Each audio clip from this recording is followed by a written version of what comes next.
Muchísimas gracias a todos por vuestra presencia. Javier, Sonia, Pello, todo el equipo de la Asociación Europea de Arbitraje. Daros las gracias por la oportunidad de estar un año más en el Open. Esto cada vez es más grande. Gracias también por la victoria del Madrid. Seguro que, Javier, has tenido algo que ver con eso. No se te escapa nada. En primer lugar, querría explicar, poner un poco en contexto cuál es la propuesta. Borja, discúlpame un segundo, tenemos una pequeña incidencia técnica. Vais a permitirnos que reiniciemos el sistema, son 30 segundos, un minuto. Yo creo que ha sido Mick que ha pisado un cable del mosqueo y se nos ha jorobado un baffle. Entonces, para que te escuchemos bien y a tus panelistas también, reiniciamos en un minuto, podéis charlar un ratito y enseguida estamos de vuelta, ¿vale? No os preocupéis que el tiempo os lo aplicamos después. Sin problema, no, hay que estar tranquilo, van a reiniciar, sobre todo es el sistema que ves, ya no es problema del micro, sino de los baffles. Vamos a reiniciar el sistema y volvemos, disculpad.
Bueno, parece que lo hemos conseguido. Ya sé lo que ha pasado, Borja. Os lo cuento a todos porque, claro, estas cosas pasan. Han intentado entrar los de Pegasus al Open. Claro, cuando intentas hackear móviles, pues se viene todo abajo. Y ya los hemos abortado el tema, no te preocupes. Borja, mil disculpas, panelistas, todo tuyo. Pues, vuelvo a agradecer la oportunidad que nos ha dado la Asociación Europea de Arbitraje un año más. A Javier, a Sonia, a Pello, a todo el equipo de la Asociación Europea de Arbitraje. El planteamiento que tenemos en relación con esta mesa redonda es la de hacer un viaje hacia el arbitraje idílico. Y para ello, pues, tenemos con nosotros un panel verdaderamente extraordinario. Para mí es un auténtico honor y un privilegio el poder moderarles.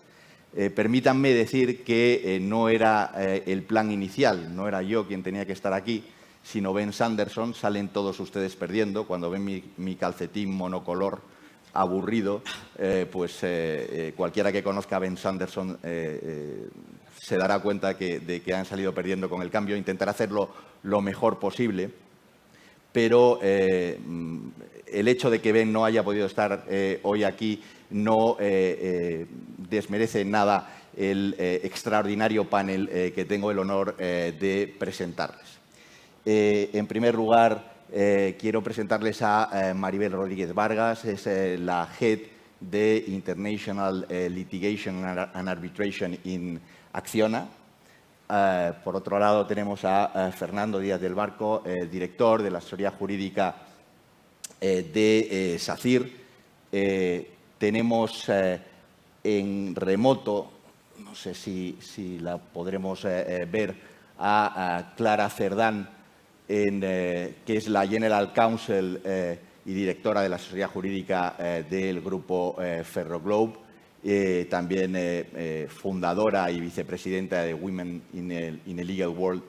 Y finalmente tenemos a María Vicien Milburn, árbitro independiente, presidente en la actualidad del Comité Sancionador Banco Mundial, ex legal director de ONU, de UNESCO, etcétera. Realmente creemos que cubrimos con este panel todos los stakeholders de un procedimiento arbitral, las compañías, los usuarios, los interesados en el procedimiento arbitral y, por otra parte, la perspectiva de un árbitro de una extraordinaria relevancia internacional, como es el caso de María. La estructura de la mesa va a girar en torno a la eficiencia del arbitraje y vamos a diferenciar tres apartados o bloques. Por una parte, la responsabilidad de las partes en relación con la obtención de esa deseada eficiencia en el arbitraje.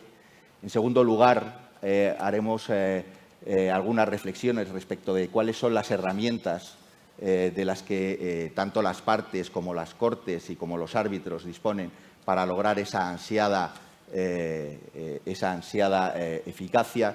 Y, por último, haremos una referencia a esa dicotomía entre confidencialidad y transparencia y cuál es la evolución que se está dando en relación con estas cuestiones en el seno del arbitraje internacional. Sin más dilaciones, dado que tenemos un tiempo limitado, querríamos entrar en el primero de los bloques.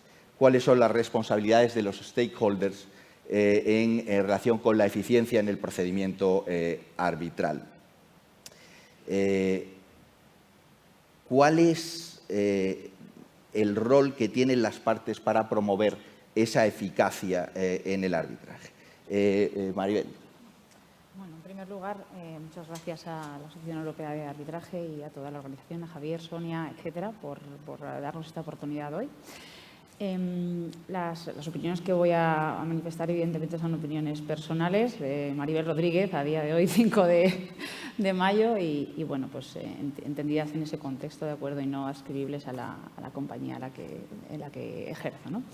Entonces, me preguntabas, Borja, acerca del rol de las partes. Yo querría un puntito más atrás, que es cuando uno intenta llegar a un arbitraje idílico, ¿no? O sea, para mí un arbitraje idílico es un arbitraje eficiente, ¿no? Esta palabra, pues, es una palabra como un mantra, ¿no? Eficiencia. ¿Dónde está la eficiencia? ¿Cómo se consigue? Pues es resolver las disputas con un coste y un tiempo razonable. Si tenemos en cuenta esto, para mí hay como 3 anclajes básicos a los que yo anudaría, o los que yo me gustaría ver la eficiencia, donde creo que se construye esa eficiencia. Pero al margen de esos 3 anclajes, es verdad que el arbitraje es una criatura de contrato, ¿no? Es una creature of contract, las partes son dueñas del arbitraje y, por lo tanto, puede haber momentos en los que las partes de común acuerdo decían un poco apartarse de lo que podemos tener todos un poco en la mente, que serían las formas de alcanzar un arbitraje eficiente. Puesto esto en contexto, para mí esa eficiencia se consigue fundamentalmente en tres ejes, ¿no? Uno de ellos, que la administración del arbitraje sea ágil, que haya un buen administrador del arbitraje. Si es ad hoc, pues el equipo ad hoc que lo esté administrando, pero si es una corte, pues con una corte que tenga un buen reglamento y que tenga unos mecanismos ágiles para dar impulso, sobre todo, a la parte inicial de lo que es la constitución del tribunal arbitral, etcétera, con unos plazos, bueno, pues cortos pero adecuados. Ese sería uno de los anclajes de la eficiencia. El otro anclaje de la eficiencia, para mí, salvo que las partes me acuerden otra cosa, es seguir un enfoque de hitos procesales que se acerquen o que estén insertos en el enfoque de memoriales, en lugar del enfoque más anglosajón de pleadings. El enfoque de memoriales en el cual, pues, al hilo de las alegaciones van vestidas con toda la prueba desde el inicio. De forma que, bueno, pues uno tiene una pintura clara de cuáles son los temas en disputa, las pruebas, etcétera, y creo que se alcanza una mayor eficiencia, con todos mis respetos al mundo anglosajón, ¿no?, que funciona un poco de forma distinta en ese sentido. Creo que se alcanza una mayor eficiencia en lo que es toda la gestión del arbitraje. En el enfoque pleadings se presentan las alegaciones, la prueba viene casi al final de esa fase de alegaciones, y luego ya vienen las audiencias, los hearings, las conclusiones, etcétera, de forma que, a mi juicio, hay una cierta repetición de argumentos y etcétera. Y luego, por último, una cuestión que me parece muy importante para lograr la eficiencia es el compromiso de los árbitros en ser árbitros valientes, en el sentido de que no permitan desmanes del procedimiento atendiendo solicitudes extemporanísimas de las partes de nueva prueba, etcétera, etcétera. Bueno, pues yo creo que hay mecanismos para poder, a la hora de cuando el tribunal recibe este tipo de solicitudes después de practicada la audiencia, etcétera, y luego porque lo sufrimos todos a veces, ¿no? A veces el desgobierno, ¿no? Bueno, pues yo creo que es importante que los árbitros sean valientes en ese sentido. Y un punto que quizás trataremos un poquito más después, pero ya lo dejo apuntado, que es el compromiso y el commitment de los árbitros de cuando asumen un caso como árbitro, pues lógicamente, si luego le advienen potenciales casos como counsel, ¿no? Que bueno, que pues parece que no tienen una repercusión, pero bueno, hay una línea gris donde pudiera haberla en el futuro, tal, bueno, pues eso no se puede, o sea, ese tipo de casos hay que rechazarlos. Lo digo porque, bueno, pues porque por experiencia pues ya ha ocurrido en ocasiones que estás metido de lleno en el arbitraje y viene una situación de estas y uno de los miembros del panel decide dejar el arbitraje porque es, pues, perdón, lo digo, pero con toda la llaneza, porque es más jugoso a lo mejor el tema como counsel para ese árbitro o para el despacho. Bueno, pues yo creo que para que funcione bien un arbitraje, para que sea eficiente y para que la percepción del usuario sea adecuada y mejoremos en esto, me parece que que tiene que haber un compromiso en ese sentido de permanencia. Muchísimas gracias, Maribel, por esa exposición tan clara de los tres anclajes que consideras más relevantes. Fernando, en tu experiencia en SACIR, te hago la misma pregunta. ¿Cuál crees que es la responsabilidad de las partes para lograr esa eficiencia? ¿En qué ocasiones es más difícil llegar a un acuerdo, a una negociación de cara a lograr esa ansiada eficiencia en el arbitraje? Buenos días. En primer lugar, no me voy a empezar a hablar sin dar las gracias a la Asociación Europea de Arbitraje, a Íscar, a Sonia, a todo su equipo, por invitarme un año más, que ya parezco que forma parte del cuadro de intervenientes como fijo, ¿no? Voy a pedir una nómina casi, ¿no? Vamos a ver, mi experiencia básicamente en arbitraje es en España, ¿no? Yo he desarrollado mi carrera profesional en el marco del litigio en diferentes compañías y ahora mismo en mi condición de directora de asesoría jurídica de España, cuando hablo del arbitraje, llevo haciéndolo muchos años, para que un arbitraje sea idílico entiendo que debe ser un arbitraje suficientemente bueno como para que en un país como en España, que tiene unos tribunales que funcionan relativamente bien, alguien diga, vámonos a arbitraje, ¿no? Y entonces, en ese marco de comparación, tribunales españoles fiables, independientes, con sus defectos y tal, tiene que haber un algo, un plus, para que cuando yo vaya a gente de mi negocio y les diga que, bueno, este arbitraje no es gratis, hay que pagar, aparte de nuestros abogados, aparte de los peritos, tenemos que pagar unos árbitros y cuesta esto, ¿no? Bueno, ¿y qué ventajas tiene? ¿Y qué nos reporta? Entonces, yo creo que esas ventajas que yo tengo que explicarles de un arbitraje cuando me someto a él en diferentes contratos, es lo que yo entiendo que debería ser el arbitraje idílico. Entonces, en ese sentido, en primer lugar, ¿qué opino? Pues que es importantísimo el tema de los árbitros, su capacidad técnica, su conocimiento, su independencia. Que no entremos ahora en los problemas que tenemos constantemente con si el árbitro dijo esto, no dijo, tenía que haber hablado de su interés en el tema, ¿no? Tenemos que intentar que los árbitros sean mejores que los jueces. Y mejores que los jueces supone, en primer lugar, que sean más independientes que ellos. Y en España, especialmente, los tribunales, los juzgados, gozan de esa independencia, gozan de esa fama, de esa reputación de independientes. Y es importante que el árbitro se la gane. Que no tengamos un arbitraje en el cual uno diga, uy, este árbitro no me gusta, es de esta manera, es de esta tendencia. Bueno, los jueces también se equivocan, pero tienen esa virtud que es la independencia y tenemos que conseguir que los árbitros sean por lo menos valorables como juzgado. A partir de ahí, las ventajas de un árbitro frente a un tribunal, ¿no? Que en juzgados del día a día pues están conociendo, no sé, pensemos en todos los asuntos que tenemos sometidos a cuestiones civiles, donde al final un juzgado está conociendo desde un arrendamiento, una disputa entre vecinos, una reclamación de las cuotas de la comunidad. O sea, al final es un juez que conoce de todo y que tiene su formación, que puede tener su experiencia, pero entiendo que ahí el árbitro es el que gana esa ventaja, ¿no? Con unos conocimientos técnicos, con la especialización concreta en la materia que vamos a someter, y es importante que eso, para darle eficacia y total eficacia, que el árbitro verdaderamente sea un técnico.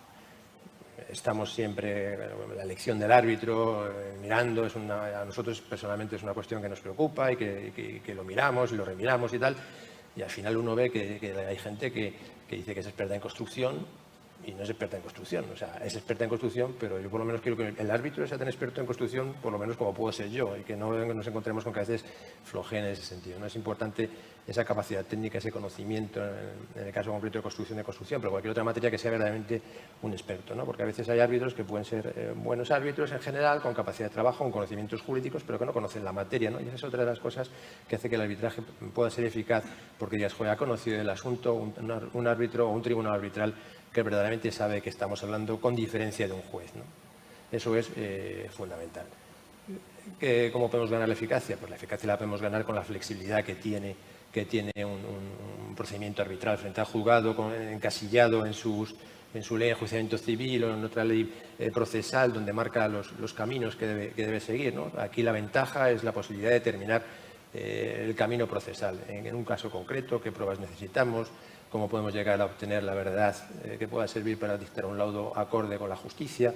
En ese sentido, esa flexibilidad entiendo que es importante y debemos luchar por ella, ¿no? Y conseguir que así sea. Y entonces, al final, pues, con esa especialización, con esa flexibilidad del procedimiento, con ese conocimiento por parte del árbitro, con esa independencia, pues al final cuando se dicte un laudo, pues podremos defender ante nuestro cliente, por decirlo así entre comillas, pues mire, ha merecido la pena, ¿no? Y eso yo creo que es lo que debemos buscar, esa eficacia. Aunque te has gastado un dinero en pagar un árbitro, aunque te ha costado la corte arbitral, al final hemos conseguido una resolución. Evidentemente, siempre y cuando, con todas las garantías, en la mayor brevedad posible, ¿no? Algo que también los tribunales ahora mismo es otra tara que tienen por la duración de los procedimientos que se hacen eternos, ¿no? Entonces yo creo que quizás esos son los pasos que podemos marcar de cara a esa eficacia o esa eficiencia del arbitraje, la idea idílica que podemos tener de lo que es el arbitraje. Y si en ese marco pues hay que negociar el procedimiento, si hay que hablar y intentar que sea lo más amoldable a lo que estamos dilucidando en ese arbitraje, pues mejor que mejor, porque esa es una de las posibilidades, una de las armas que nos permite el arbitraje, ¿no? Poderlo adaptar, poder crear nuestras propias normas procesales, poder acortarlas si es necesario o alargarlas si es preciso para conseguir que la justicia del laudo sea la mejor posible. Y en ese sentido entiendo que en ese marco nos movemos, en esa eficacia del arbitraje y en esa idea del arbitraje idílico, ¿no? Muchísimas gracias, Fernando.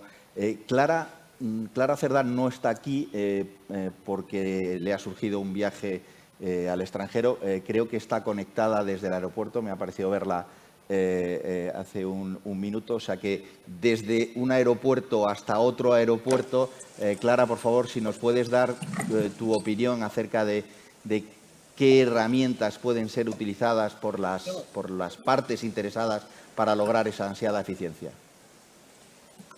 Bueno, en primer lugar, muchísimas gracias por la invitación. Es un verdadero placer poder participar en este panel y siento muchísimo el no poder estar ahí. Siempre suelo estar y además me encanta, soy una asidua del Open de arbitraje, pero bueno, estoy virtualmente. Esto es una de las ventajas que tiene la tecnología.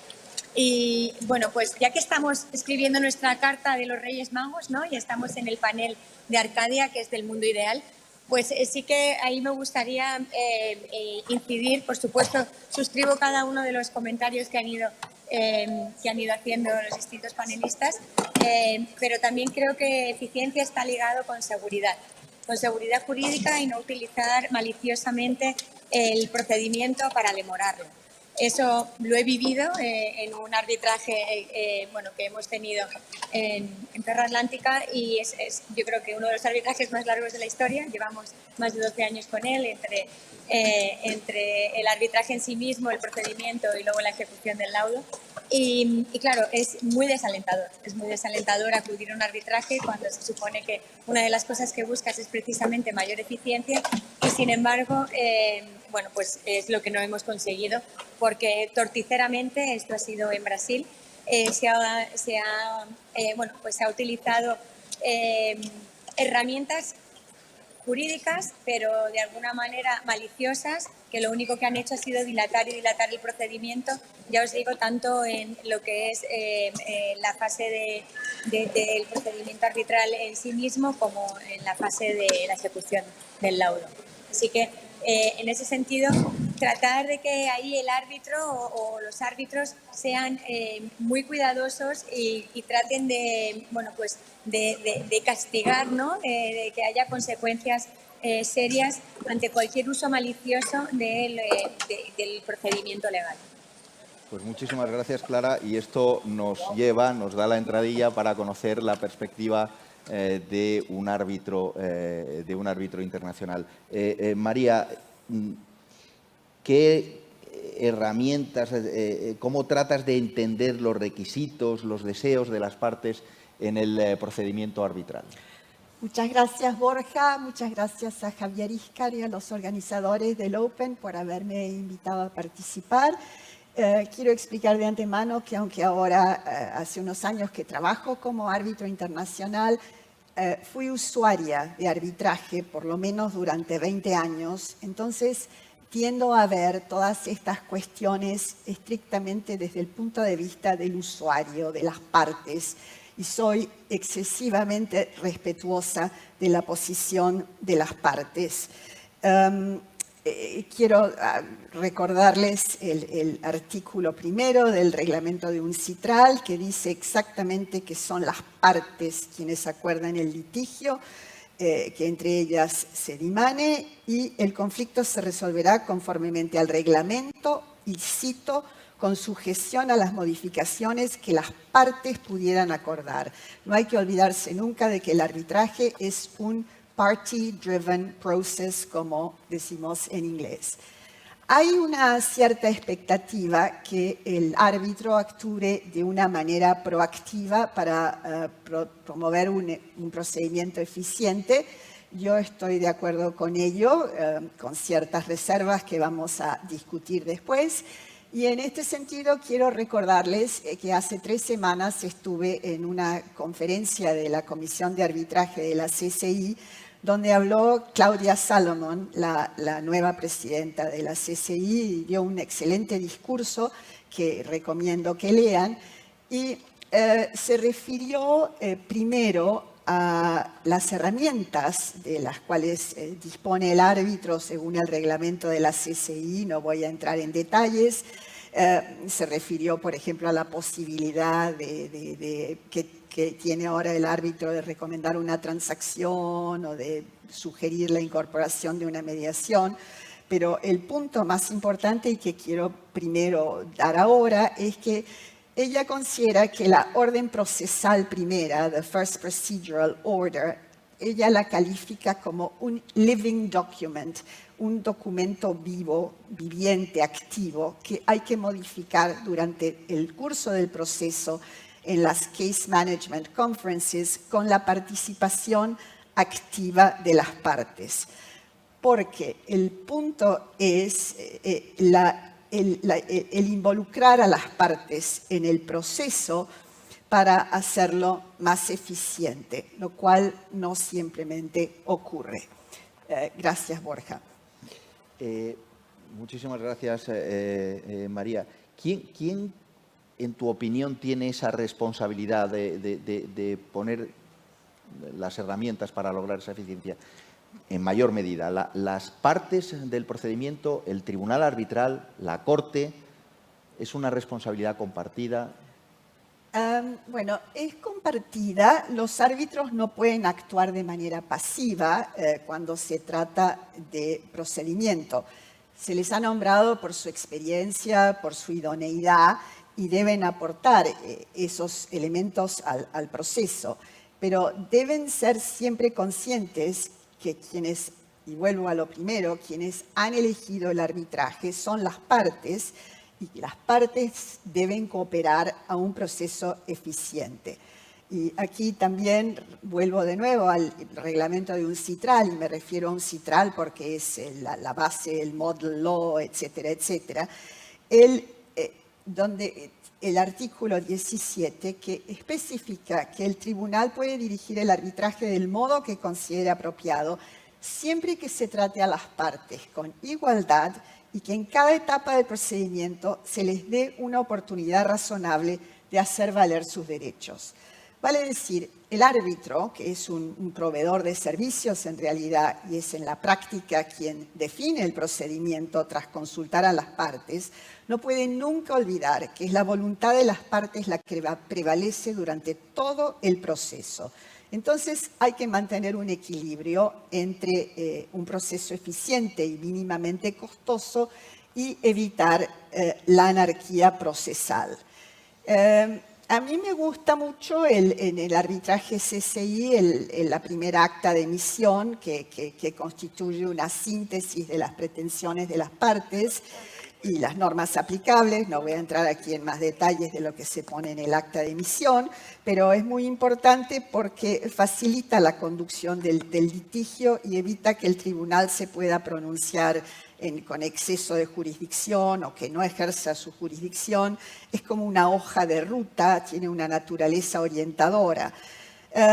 Y después de la primera orden procesal, el árbitro puede discutir las cuestiones en disputa con las partes a lo largo de las conferencias, como dije después, y después me voy a referir a un artículo, un speech de Yves Derens. Y lo más importante, vuelvo a esto, es, como antigua usuaria de arbitraje, involucrar a las partes. Son ustedes, los abogados internos, con sus abogados, los que tienen la obligación de participar en el proceso, en las conferencias de conducción del procedimiento.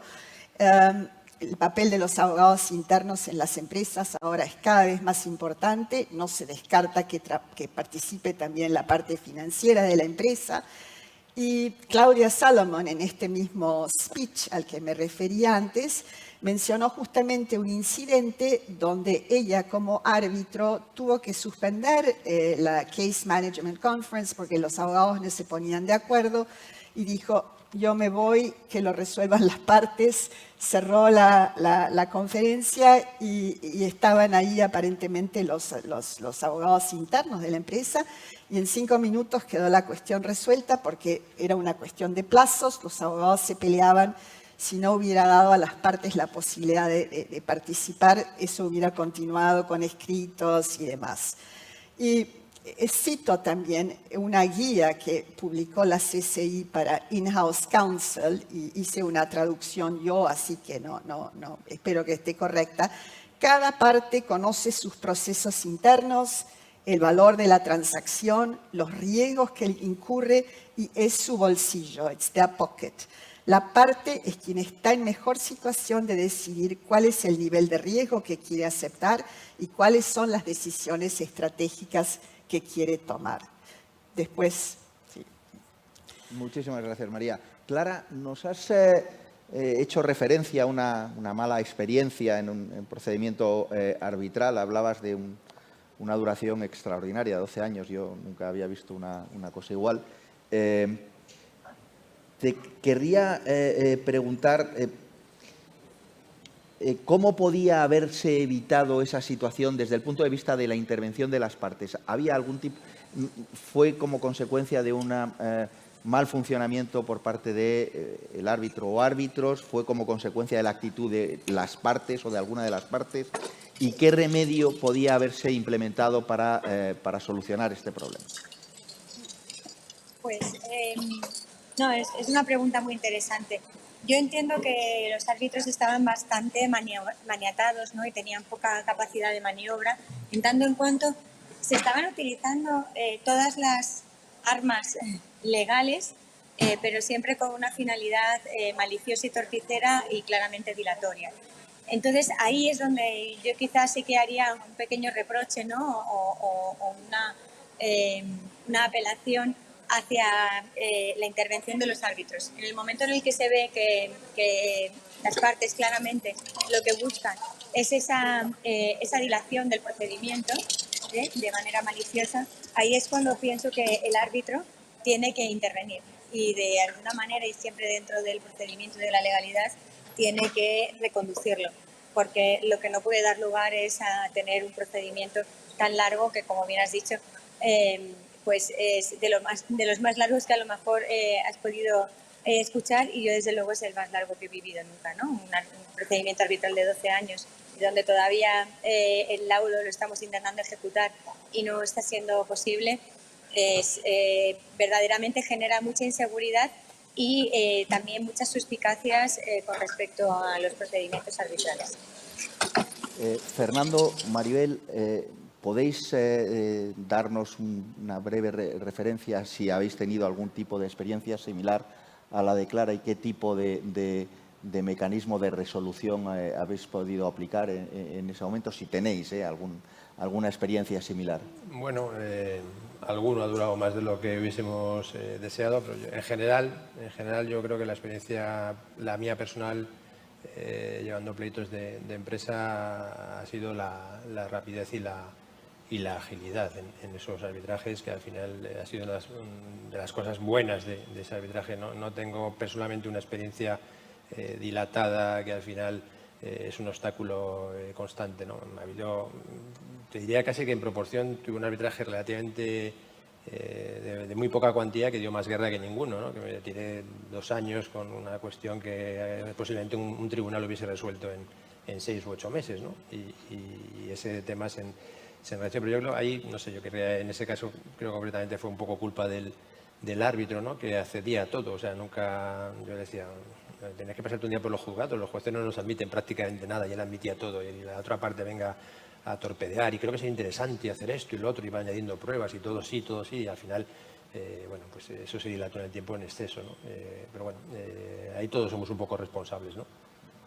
Yo en este sentido quería apuntar un poco lo que decía Fernando. Yo he tenido, recuerdo una experiencia que el arbitraje duró como 10, 11 años, precisamente porque hubo dos salidas de miembros del tribunal arbitral por el tema al que hacía antes referencia, por pues, asunto posterior como counsel y como consecuencia de ello pues abandono el tribunal, ¿no? Entonces eso pues tiene un impacto grande. Es verdad que el arbitraje era naturalmente un arbitraje llamado a tener una extensión de 4 o 5 años fácilmente, pero bueno, de ahí a 10, 11 es excesivo.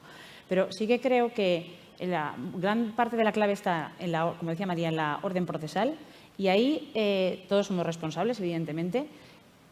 Yo os expreso que a mí me gusta, por ejemplo, ver una orden procesal, una propuesta de orden procesal que ya intenta atar muy bien esos momentos en los cuales se va a presentar la prueba, y los hitos y los momentos en los que se va a presentar la prueba, y las circunstancias excepcionales en las cuales se pueden aportar, digamos, nueva prueba, etcétera. Porque creo que esto, ahí suele estar parte de donde se desencaminan posteriormente o se alargan excesivamente los arbitrajes. Y si se tiene una buena propuesta desde el inicio por parte del tribunal arbitral, luego las partes pues, podrán estar de acuerdo o en desacuerdo, pero ya la propuesta te marca un poco cómo está pensando ese tribunal, ¿no? Si las partes, ante una orden pues, muy reglamentarista, decían, no, espérate, que lo queremos todo es mucho más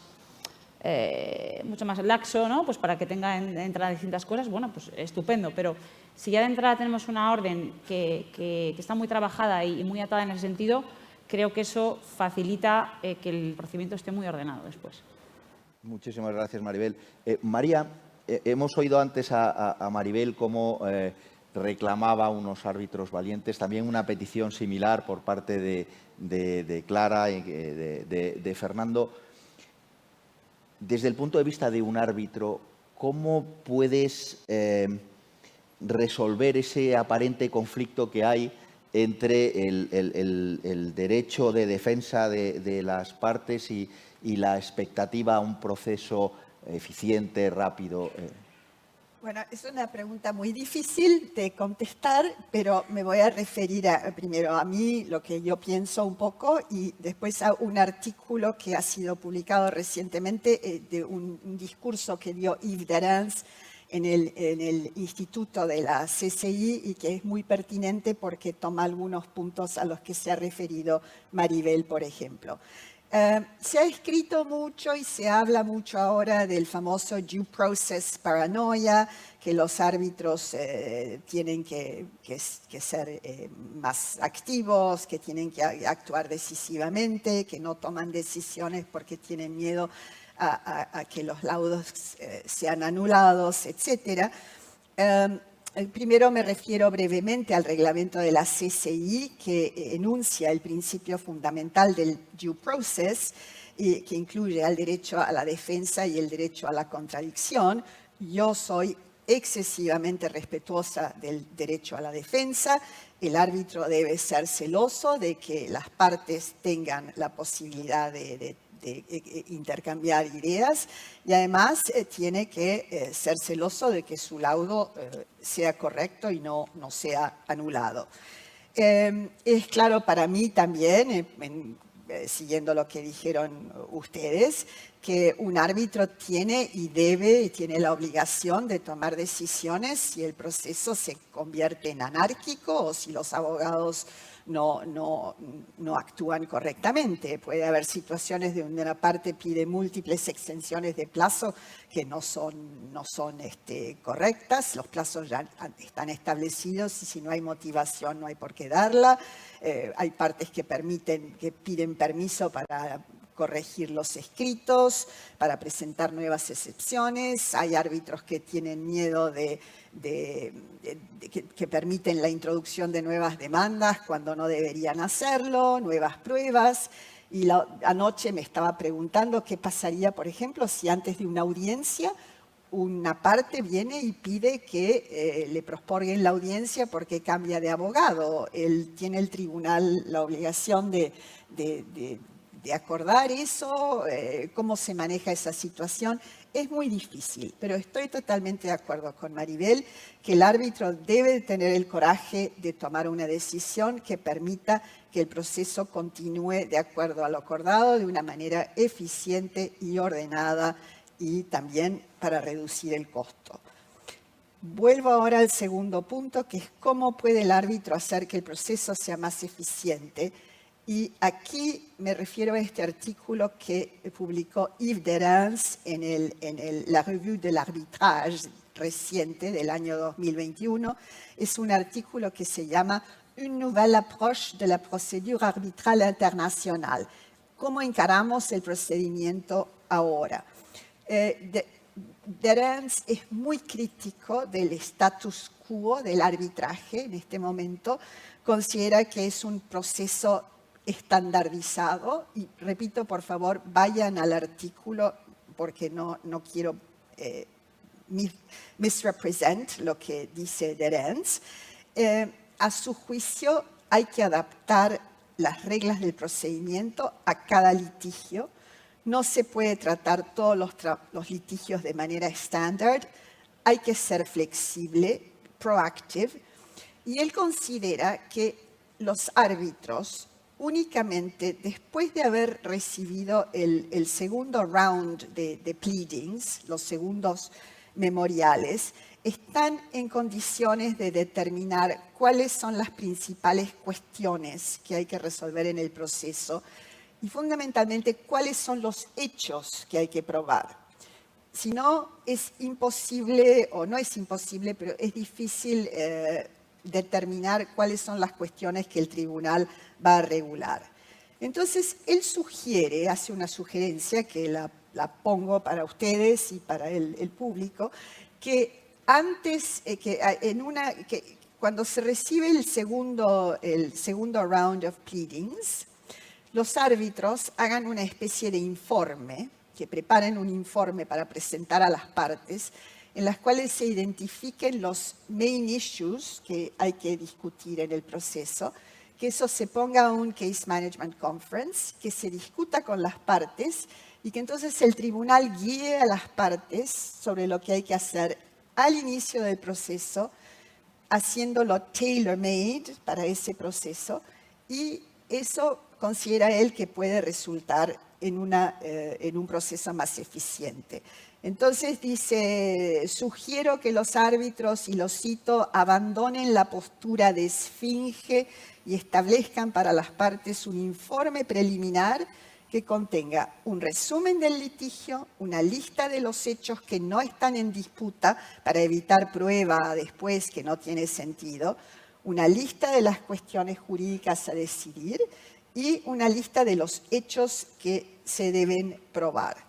Por supuesto que este informe no tiene carácter obligatorio ni debe ser aprobado por las partes, su objeto es discusión con las partes y eso, según en su opinión, va a evitar toda esta multiplicidad y duplicación de memoriales, informes de expertos que después el tribunal lo va a leer, testimonios innecesarios.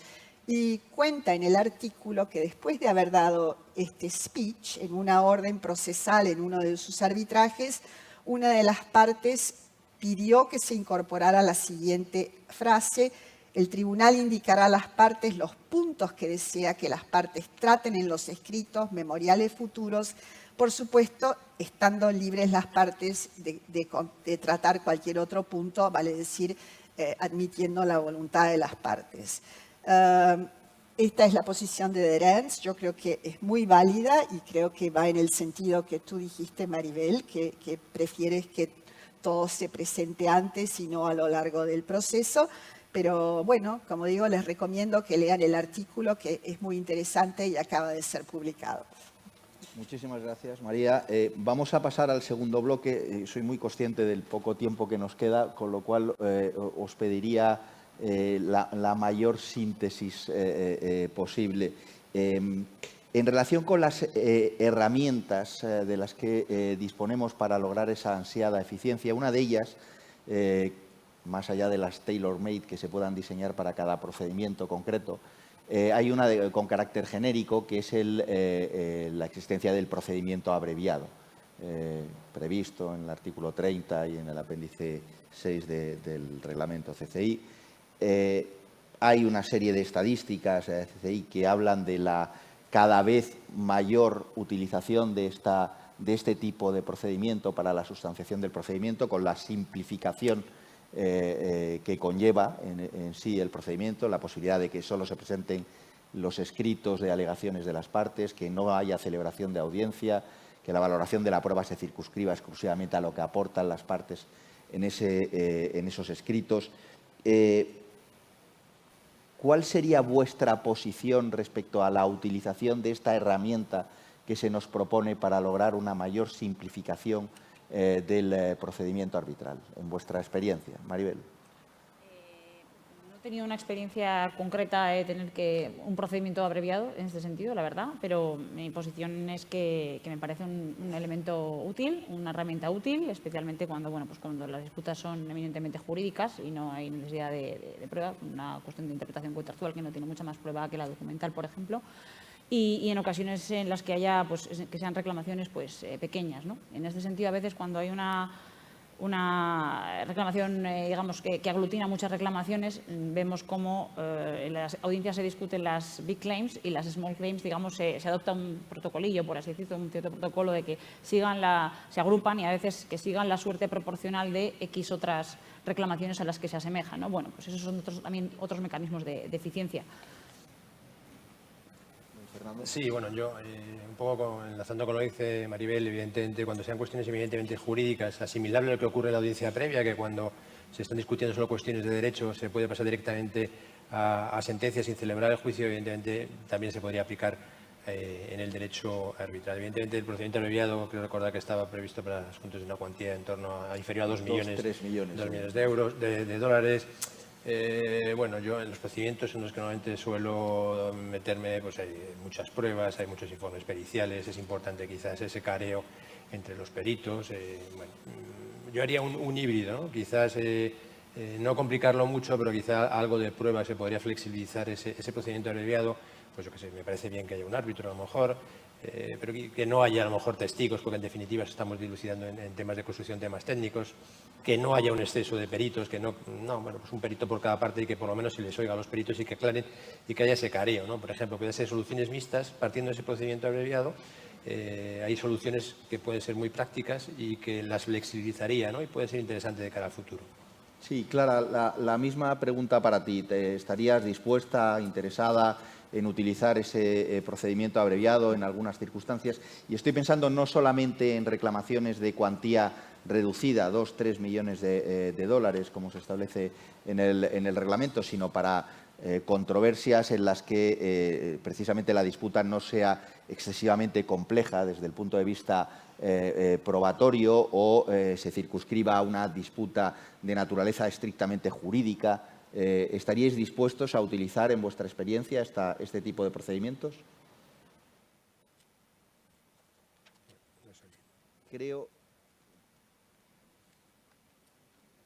Perdóname, me parece que estás en mute. Clara. No. Sí, perdonad, ¿me oís? Sí, perfecto. Disculpad, sí, perdón. Decía que estaría absolutamente dispuesta y creo que además es una muy buena solución en aras a la eficiencia, ¿no?, que estamos buscando. Precisamente siempre y cuando no sea una disputa, como bien decías, excesivamente técnica, complicada, ¿no?, que requiera... Se ha vuelto a poner... ¿Se te ha vuelto a poner? Mucho más exhaustivo. Sí, perdón, es que son gajes del oficio. Estoy aquí en el aeropuerto moviéndome, perdonad. Decía que siempre y cuando no sea de la disputa en cuestión excesivamente complicada y que requiera, bueno, pues de un estudio técnico detallado, sin ninguna duda creo que es muy conveniente el adoptar este tipo de procedimientos abreviados que ayudan muchísimo a cumplir con las expectativas que estamos buscando con el arbitraje, que es precisamente la eficiencia, ¿no?, y conseguir una solución rápida y justa.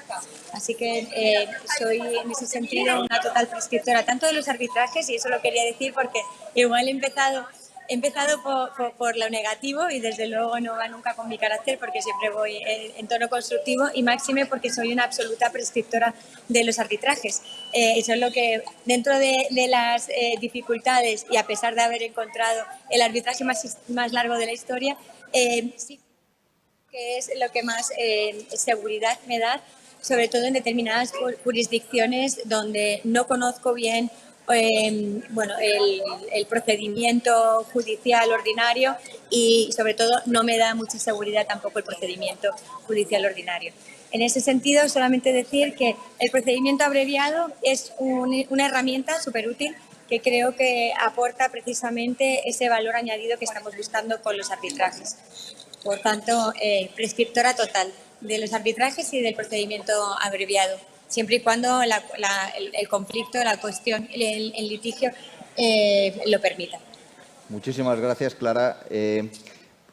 Querría pasar ya al último bloque, la tensión que hay entre esa, confidencialidad y transparencia. Me gustaría directamente cederte la palabra, María, para que nos ilustre sobre las últimas tendencias en relación con este conflicto, esa progresiva expansión de la transparencia y cuál es, en tu opinión, hacia dónde vamos en relación con esta controversia. Muchas gracias. Como ustedes saben todos, voy a ser muy breve, está este debate constante entre la confidencialidad y la transparencia en arbitraje.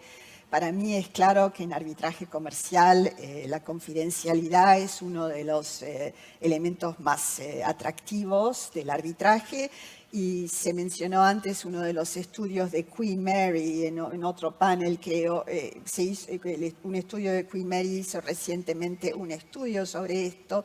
No tengo aquí las estadísticas, pero creo que un 62% de los que respondieron al cuestionario, 62 o 64, estaban de acuerdo en que la confidencialidad en el arbitraje comercial era una de las características esenciales. Dicho esto, como todos ustedes saben, aquí hay representantes de instituciones. Muchas de las instituciones están tendiendo a tratar de tener más transparencia. Por ejemplo, la CCI identifica ahora quiénes son los árbitros en los procesos, hay más transparencia en la comunicación de decisiones y si las partes están de acuerdo, algunos laudos también son publicados. En arbitraje de inversión es completamente distinto por razones obvias. El arbitraje de inversión hay un interés público en el arbitraje y todo el tema de la transparencia ha sido sujeto de debate desde hace muchos años, hasta que en el año 2014, creo, 2015, se adoptaron las reglas de transparencia para el arbitraje internacional de inversión por un CITRAL, y eso terminó en la Convención de Mauricios. Es muy curioso para mí que a pesar de todo el trabajo que hizo un CITRAL y la redacción de las normas, aunque el tratado está en vigor, son únicamente 9 países los que han ratificado la convención, a pesar de que la convención está en vigor, pero son únicamente 9 países los que lo han ratificado: Suiza, Mauritius, Alemania, Gambia, Camerún, Canadá, Bolivia, Benín y Australia. El resto de los países miembros de Naciones Unidas no lo han ratificado. Hay muchos tratados bilaterales de inversión que han incorporado las reglas, y si buscan en el registry de un CITRAL en la web, van a ver ahí todos los tratados en los cuales se han incorporado las normas. Lo último, rápidamente, el CIADI acaba de promover nuevas reglas, primero sobre transparencia. Como ustedes saben, el reglamento actual requiere el consentimiento de las partes para publicar. Ahora se reemplaza esta disposición por un proceso por el cual se infiere el acuerdo para publicar si una de las dos partes no se ha opuesto o no objeta dentro de los 60 días de comunicar el laudo. Se ha exigido, con respecto a third party funding, se exige informar por escrito y el nombre y la dirección de cualquier tercero de quien la parte haya directa o indirectamente recibido fondos para financiar, y se regulariza la participación de partes no contendientes con reglas muy detalladas, la participación de non-disputing parties. No sé si quieres aquí que te diga lo de Lord Newberger, no sé si tenemos tiempo o no. ¿Hay un juez inglés? No, basta. Bueno, se acabó. Te lo agradezco, María, porque tenemos aquí el 000000. Simplemente querría en un minuto pedir la opinión de cada una de los representantes de las 3 empresas en relación con esta tendencia hacia la progresiva transparencia que se pone de manifiesto, por ejemplo, en la nota a las partes de la CCI de enero del 19. ¿Cuál es vuestra opinión en este sentido? Bueno, mi opinión personal es que creo que hasta el punto en que se ha llegado con esa nota, con esa nota y esa implementación a la que hacía referencia María, con plazos más cortos. Si las partes no se ponen, pues publicar datos muy sucintos, anonimizados del sector, de los árbitros y de los despachos involucrados. Y luego el tema del laudo, en su caso anonimizado. Creo que con esa propuesta de las partes de, oye, si no nos decís nada, lo publicaremos, salvo que haya una cláusula de confidencialidad en el contrato que aplica, creo que como mucho nos debemos quedar ahí. Creo que la confidencialidad es un activo fundamental y que nos quedemos, no ir mucho más allá, honestamente. Fernando. Yo coincido con María, ¿no? Quizá una de las ventajas del arbitraje siempre para compañías como las nuestras es esa confidencialidad de los puntos, del arbitraje, de la resolución. Nosotros estamos participando constantemente en licitaciones y especialmente fuera de España te preguntan de todo, ¿no? Entonces, la aparición en prensa, la aparición en publicaciones especiales de laudos o de resoluciones de ese sentido no son buenas, porque evidentemente tienes la llamada, te piden explicaciones. Evidentemente nosotros estamos por la transparencia, porque esto es un equilibrio, ¿no? Que haya transparencia hace que luego al final pues hay un árbitro que pueda saber que ha estado en este laudo, que ha dictado esto, que se ha pronunciado en este sentido, y eso es bueno, ¿no? Pero muy limitado, ¿no? Con una información muy básica que sea importante para saber que un árbitro, por ejemplo, ha participado en un arbitraje con la otra parte con la que luego vas a litigar, con una información bueno, pues, muy primordial para que esa transparencia se vaya un poco poniendo a la luz de todo, ¿no? pero con mucha limitación, porque entiendo que otra cosa sería otro principio en contra del arbitraje y sus posibles ventajas, ¿no? Muy bien. Clara, una última conexión con la T4 para recabar tu opinión.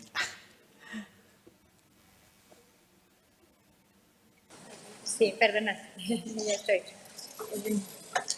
Bueno, totalmente de acuerdo con todo lo que apuntabais y, en definitiva, yo sí que quería concluir, porque voy a tener que subir ya al avión, y decir que pertenecer a una mesa en la que se escribe la Carta de los Reyes Magos es fantástico porque solamente pedimos, ¿no? Pero creo que el arbitraje ha avanzado muchísimo, el arbitraje ha aportado muchísimo y ha dado mucha seguridad al negocio. Para mí, que tenemos gran parte de nuestro negocio en jurisdicciones internacionales y algunas de ellas de seguridad jurídica un poquito complicada, el hecho de poder tener siempre esta herramienta, como es el arbitraje para resolver conflictos, ha sido sin ninguna duda una salvaguarda y me ha dado muchísima seguridad para poder defender incluso la opción de establecernos en jurisdicciones complicadas.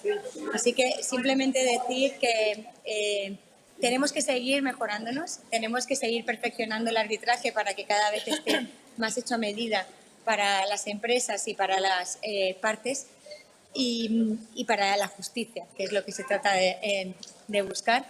Pero verdaderamente un aplauso y en ese sentido para todos los que trabajáis, los árbitros, los abogados especializados en arbitraje, porque habéis hecho una magnífica labor y además la competencia ha sido muy dura, ¿no? Porque un procedimiento judicial ordinario bien asentado parecía que de alguna manera podía hacerle sombra al arbitraje y creo que hoy en día es más bien el arbitraje el que le hace sombra al procedimiento judicial. Y bueno, desafortunadamente me tengo que conectar porque ya me están diciendo que me suba al avión, pero muchísimas gracias por haber podido participar, por estar ahí un año más en el Open de arbitraje, que es espectacular. Muchísimas gracias a todos, a ti Borja, que bueno, además te ha venido de forma casi sobrevenida esta moderación, pero lo has defendido brillantemente, y a Javier Iscar, que es un mago en todo lo que hace y es verdaderamente un profesional excepcional. Gracias a todos mis compañeros del panel y a todos los que nos habéis escuchado. Un fuerte abrazo y enhorabuena por el magnífico trabajo que hacéis.